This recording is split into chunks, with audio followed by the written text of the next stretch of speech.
For you, hospitality, for me would be sales.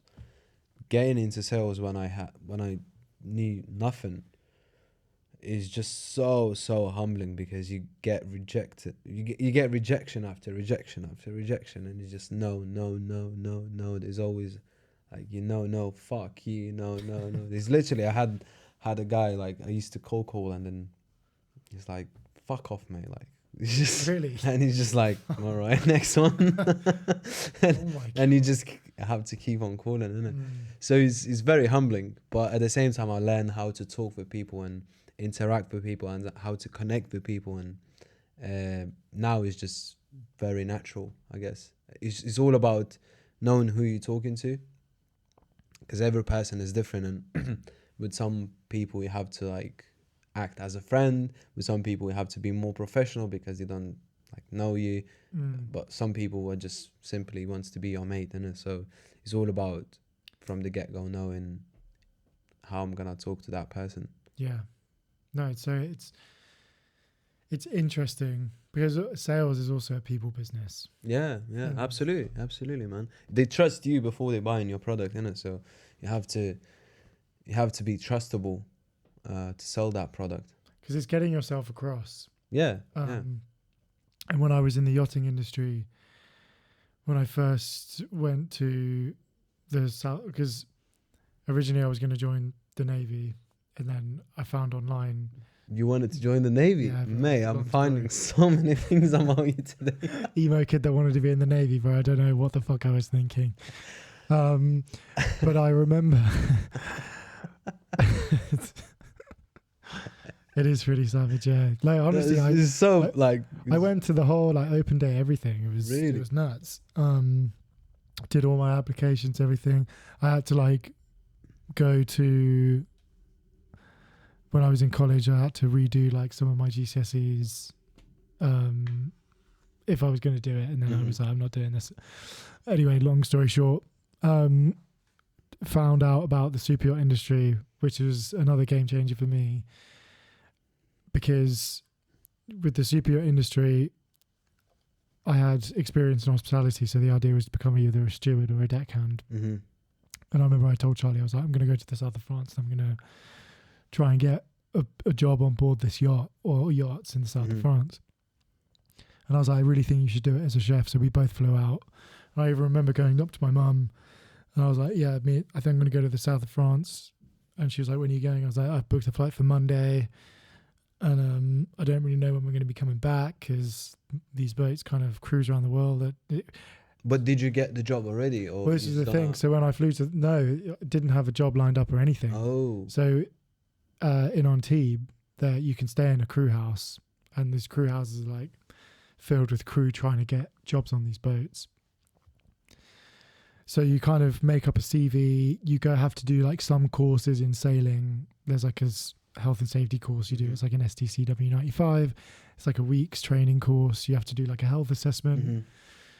And anyway, did all of that, and because I saved up and did it, and then I had enough in my savings to survive like 9 weeks, like 8 to 9 weeks in France to try and get a job on board one of these boats. And I would go from like La Ciotat, which is like really not far from like it was like basically like Marseille all the way up to like Italy essentially, and you could get a train all the way through it, and you would stop off at these different docks where these boats were, or these different ports, and you'd have to try and contact, you'd like ring the doorbell, and you'd be like, is there a chief stewardess or a bosun or chief officer I can speak to, because I'm really interested in getting a job.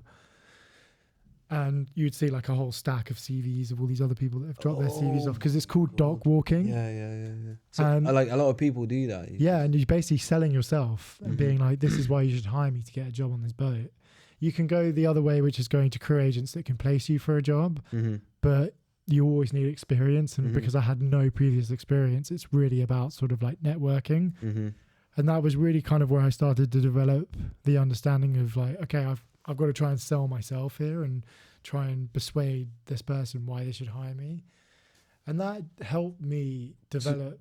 How did you get at the end? Like, I'm fascinated about the story. How Man. did I get the job? You start doing like day work, so you can be like, I'll work for the day. But did you eventually ring to someone and I they eventually accepted you? got a job. Yeah, so I eventually gave my CV, and they were like, "Oh, we're looking for a temporary position for like 3 months." And you're like, "Yeah, I'll take it." Oh, right. Because any experience you can get, any you're far more experience is likely good. to Yeah, get yeah, another yeah, job, yeah, which is yeah. better. So because I was quite underconfident, because I was like, "Fuck, man, there's so many other guys that got way more experience than me. They've got way more like sailing experience than me." But you kind of almost be like, "No, I can do it. I can be better. I just got to like sell myself better." Mm-hmm. And the thing with that industry is it's very networky. It's very kind of like who you know. People get pissed, and it's quite like a social industry. So I knew that if I just was focused and just a bit more persistent, I could get a job quicker. Mm-hmm. Charlie got a job before me because he was a chef, and we ended up like towards the end of it getting on the same boat together, which is great. But Also, at first you were sailing on different boats. Yeah. Oh, I didn't know that. But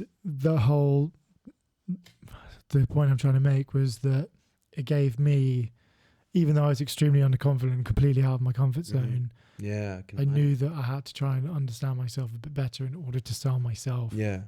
Why people should hire me. And that was a really good test and a really good way for me to start building into that and feeding into that. And then when I got a job, I was like, yeah, I can do this. It was like one of those things to add to the portfolio. Evidence, isn't it? Evidence that someone did hire me because That's I it. was able to persuade them that Exactly, man. I'm good That's enough. fascinating, man. I didn't know you actually, because I didn't even know you had the story. How did you get into the arts? And It was weird. Yeah, it was back then. It was a bit more different. Than it's very ballsy though. As in going to France, because no one else on the doors. I knew no one else that had done it. Yeah. I didn't know who to ask. I had no one tell me how to get a job on a boat because I didn't know anyone. So I just flew out, got into this crew house, started talking to people about sort of how do you do it. And they're just like, you just have to do dock walking. And I was like, well, what is dock walking? And they're like, you literally have to walk a dock with a CV and try and get someone's attention and be like, hey, I'm looking for a job. Is there any positions going? And they're like, well, yeah, we might have some day work, or potentially after the season, you're like, well, fuck, I need a job now. I'm running out of money. And sometimes you keep going back. And I went back to the same boat like 5 times. And after a while, they were like, do you know what? We'll pay you 170 euros to wash down for a day. So I was like, yeah, I'll take it. That's like enough money for another day. Like, yeah. Mate, that's crazy. Yeah, so I just had to be persistent. But I remember actually, this was like my 5th week in, and there was like bars and auntie where you can kind of like socialize and space to get pissed. And this girl came up to me and she was like, oh, you handed your CV to me a couple of weeks ago. And I was like, at this point, I was like, yeah, I guess so. I handed my CV out to a lot of people. Yeah. And she was like, no, you actually came across really, really well.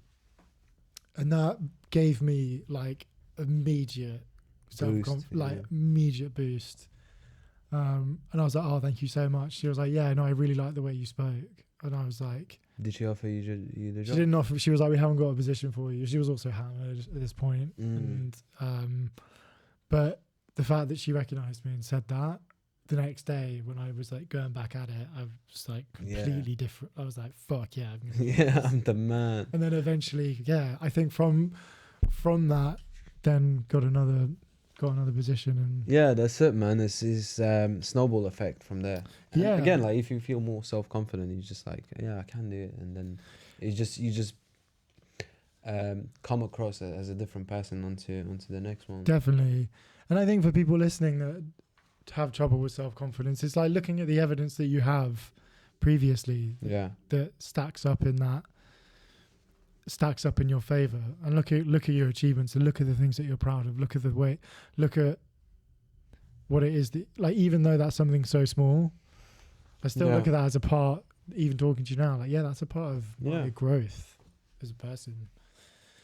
Mate, that story was fascinating. Thanks, man. I didn't even know you were so ballsy though. As in at that age, like I didn't even know you did that. That's really interesting. Yeah, it was a weird.